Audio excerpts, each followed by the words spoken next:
स्वागत है। मित्रों, मैं लगभग 1 पखवाड़े के बाद नोएडा आया हूँ और पूर्वी उत्तर प्रदेश के तमाम जिलों से होते हुए मैं अब अपने कर्म क्षेत्र नोएडा में वापस आ चुका हूँ और आज एक खबर पर मैं आपसे चर्चा करना चाहता हूँ और वो ये है कि 5 राज्यों के विधानसभा चुनाव की घोषणा के बाद राजनीतिक सरगर्मी इन सभी स्टेट्स में बहुत ज़्यादा बढ़ गई है। और केरल में भाजपा ने एक बड़ा दांव खेला है और मेट्रो मैन के रूप में जाने जाने वाले ई श्रीधरन को बाकायदा सीएम कैंडिडेट के रूप में प्रोजेक्ट कर दिया है भाजपा ने और इसके माध्यम से भाजपा केरल में लगभग शून्य की स्थिति में अपनी स्थिति को बेहतर करने के लिए शून्य स्थिति से अपनी स्थिति को बेहतर करने के लिए श्रीधरन को भाजपा का उम्मीदवार और सीएम कैंडिडेट के रूप में प्रोजेक्शन करने का फैसला किया। इसका क्या असर होगा ये चुनाव परिणाम आने के बाद पता चलेगा, लेकिन अभी तक की जो स्थिति है वो ये है कि केरल में भाजपा तमाम संगठनात्मक स्तर पर मजबूत स्थिति के बावजूद अ, वहाँ पर कमज़ोर है और कमज़ोर इतना है कि उसका एक राजनीतिक दल के रूप में जहाँ तक शासन और सत्ता का सवाल है, वो लगभग न के बराबर है। ये विडंबना है कि वहाँ पर संघ परिवार की स्थिति भी जो है वो अपने सक्रियता के तौर पर अगर देखा जाए तो बहुत ही ज़्यादा व्यापक है और वो रूट से जुड़ी हुई है। क्योंकि केरल में जिस तरह से ईसाईयत और तुष्टीकरण के तहत वहाँ पर जो एक इस्लामिक फंडामेंटलिज्म है, वो बहुत ज़्यादा वहाँ पर प्रभावी है और उसको चेक करने के लिए, उसको बैलेंस करने के लिए संघ परिवार की जो सक्रियता है, वहाँ पर वो बहुत ज़्यादा एड्रेस भी की जाती रही है। बावजूद इसके एक राजनीतिक दल के रूप में सत्ता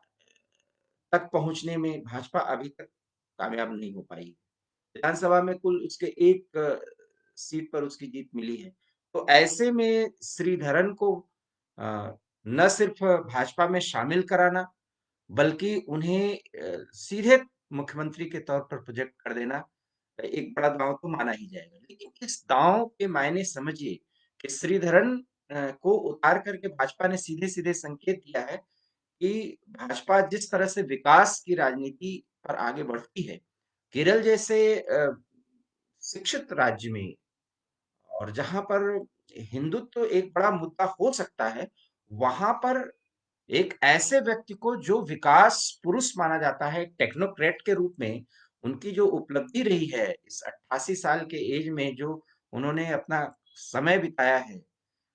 खास करके मेट्रो के विकास में और पूरे देश में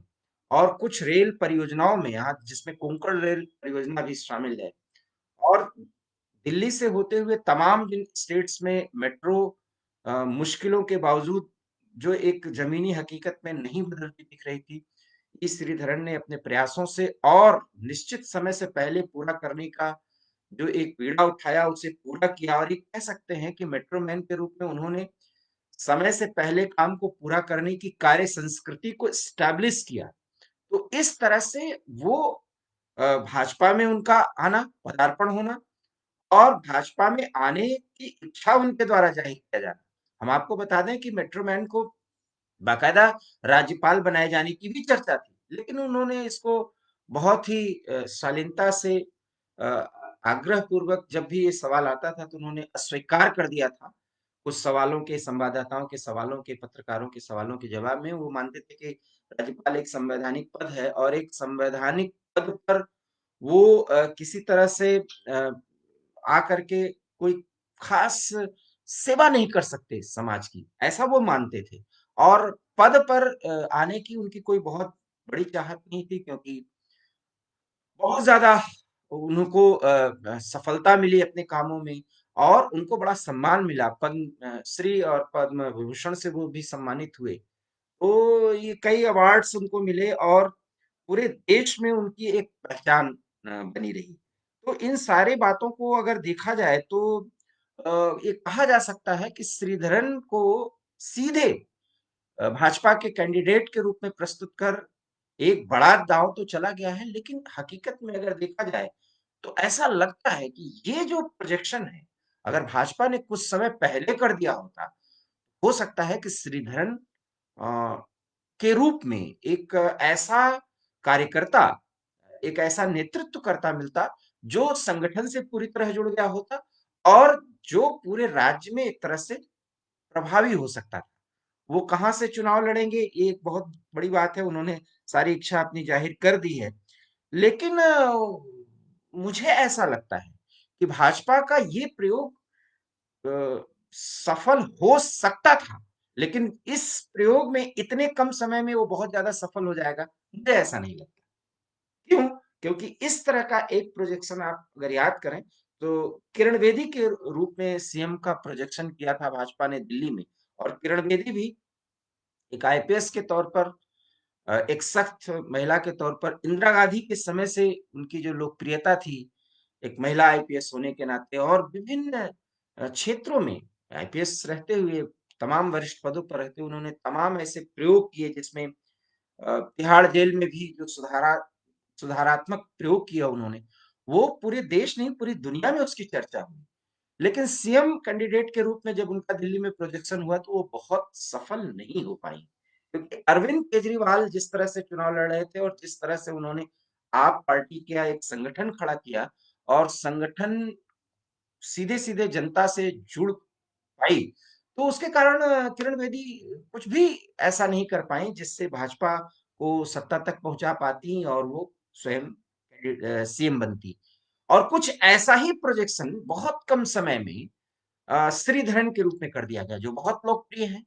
और अपने क्षेत्र में जाने-पहचाने जाते हैं। लेकिन केरल में एक ऐसे समय में जब श्रीधरन भाजपा या संघ परिवार के संगठनात्मक इकाई के हर एक उस पहलू से पूरी तरह जुड़ भी नहीं सकते, और तब तक चुनाव हो जाएगा। ऐसे में मेट्रो मैन के रूप में वो जाने जाते हैं, ये बात ठीक है। उन्होंने बाकायदा राज्य के विकास की एक संकल्पना भी कर ली है। उन्होंने कहा 3-4 क्षेत्रों में जिसमें कि इंफ्रास्ट्रक्चर, बेसिक इंफ्रास्ट्रक्चर पर केरल में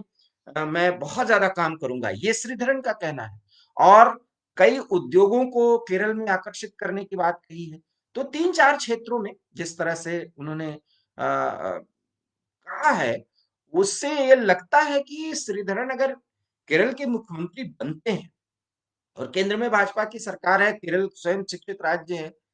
विकास के पथ पर भी केरल की स्थिति अच्छी ही है। ऐसे में श्रीधरन के आने से एक गुणात्मक परिवर्तन आ सकता है, लेकिन यकीन मानिए जो समय श्रीधरन को प्रोजेक्शन के बाद दिया जा रहा है, उसमें श्रीधरन कुछ ऐसा बड़ा चमत्कार कर पाए, ये सचमुच में एक चमत्कार या कुछ ऐसी बात कर देना जो लगभग असंभव है। मैं बहुत बड़ा शब्द यूज कर रहा हूं। इन तमाम सुविधाओं के बावजूद कि उनके पास संगठन, भाजपा का संगठन है, संघ परिवार का संगठन है, संघ भी वहां बहुत सक्रिय है, और हिंदुत्व का एक एजेंडा जिसको वो स्वयं बहुत ज्यादा महत्व देते हैं, मैं श्रीधरन की बात ही कर रहा हूं, और जो स्वयं विकास पुरुष के रूप में एक टेक्नोक्रेट डेवलपमेंट लीडर के तौर पर वो जाने जाते रहे हैं, और कई अवार्ड्स उन्हें मिले हैं, न सिर्फ भारत में, दिल्ली में, बल्कि पूरी दुनिया में श्रीधरन का नाम इस लिए जाना जाता है कि वो असंभव काम को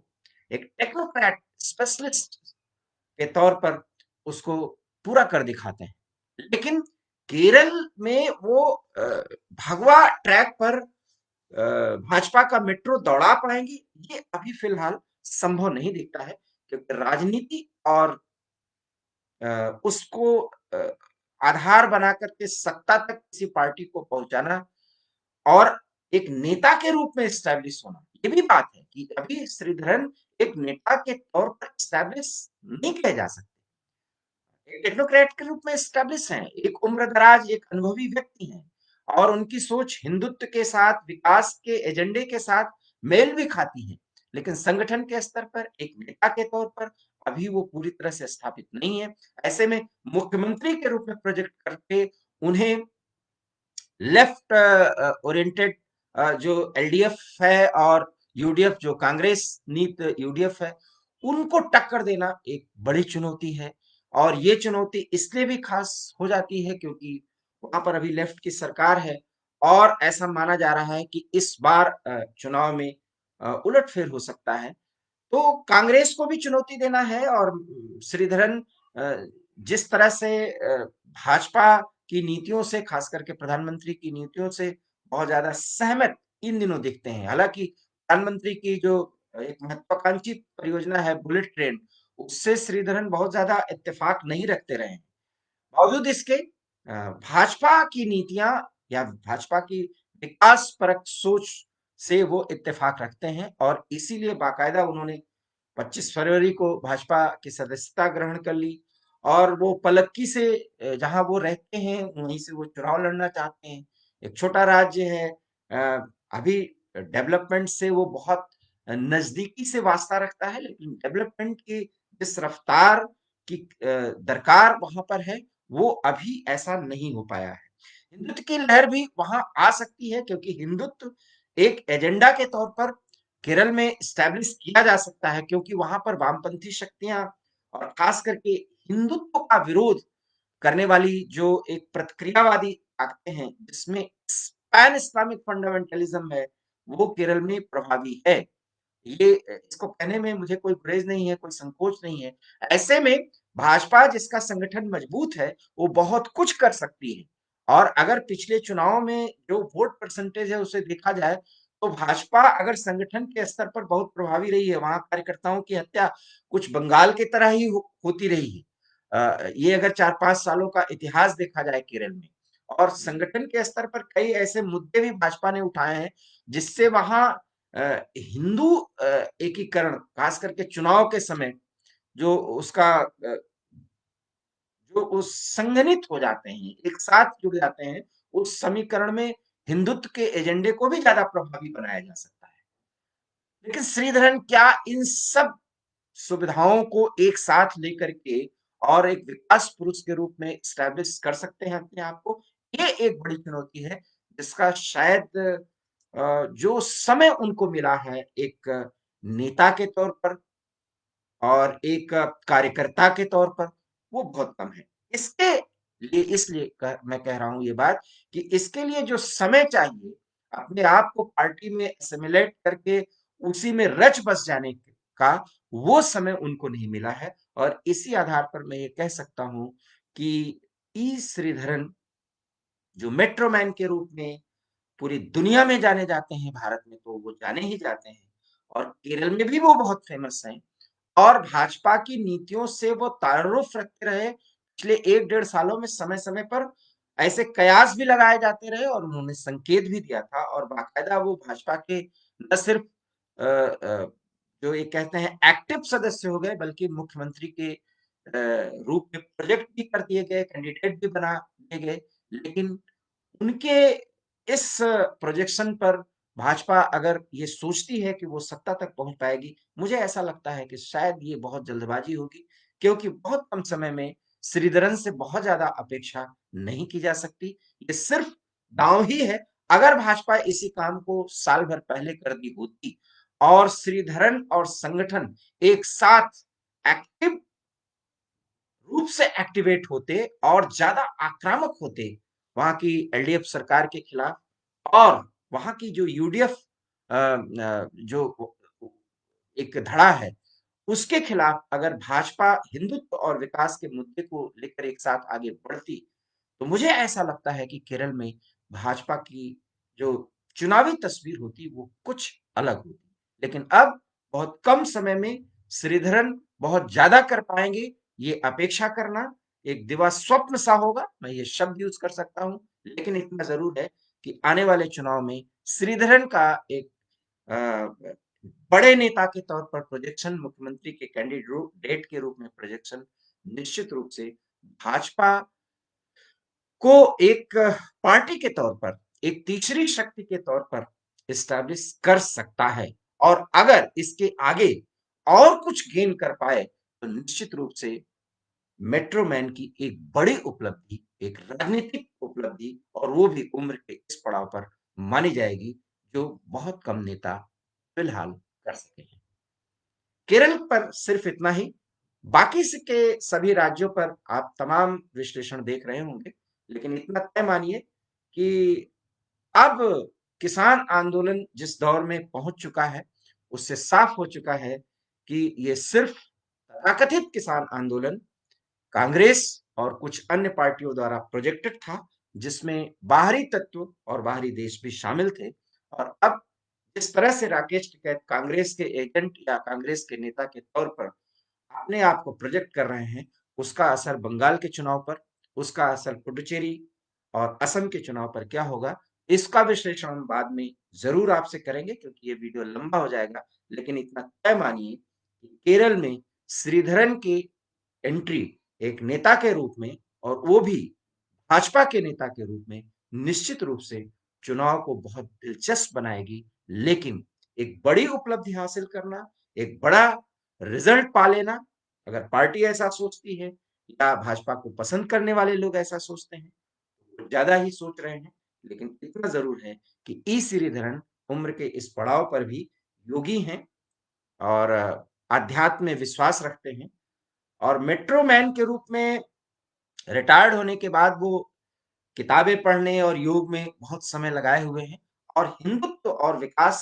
परक राजनीति से वो बहुत ज्यादा वास्ता रखते हुए पार्टी को भाजपा को का दामन थामे हुए हैं। और इस दामन थामी हुई स्थिति में वो केरल को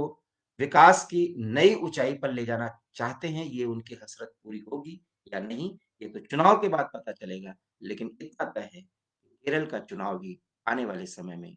दिलचस्प होता हुआ दिखेगा। लाइव में इतना ही। अगर आपको मेरा ये लाइव पसंद आया हो तो please heart talk India Facebook पर हमें आप फॉलो करिए, और हमारे YouTube channel heart talk India को प्लीज प्लीज सब्सक्राइब करना बिल्कुल नहीं। बहुत बहुत धन्यवाद। नमस्कार।